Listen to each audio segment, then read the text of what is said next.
cause earthquake devastation in Portland. Newly discovered faults on the north and south flanks of Mount Hood are capable of producing a massive earthquake, researchers said Monday, noting that large swaths of the region could be at risk.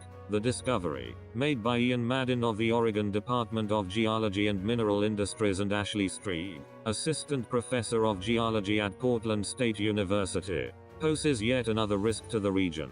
Coupled with the Cascadia subduction zone off the Oregon coast and the fault system that runs under Portland's West Hills, the Mount Hood faults are capable of producing a 7.2 magnitude quake, researchers said in a news release, larger than the Loma Prieta earthquake that struck San Francisco in 1989, causing dozens of fatalities and widespread destruction.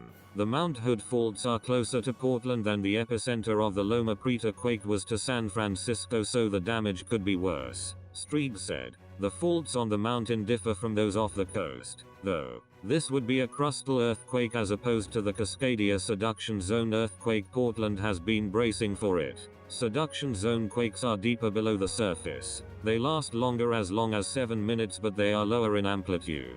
The kind of quake we would get from Mt. Hood would be shorter, 20 seconds to less than a minute, and would be strong enough to knock you off your feet. The faults north of Mount Hood run all the way to the banks of the Columbia River, and, were they to rupture, rail lines in the gorge could be disrupted and power generation at Bonneville Dam could be put in jeopardy. The communities of Hood River, White Salmon, Stevenson, Cascade Locks, Government Camp, and the villages at Mount Hood could all see damage from a quake on the newly discovered faults. In Portland, researchers said a quake would cause strong ground motion and areas near water could see liquefaction of ground soil.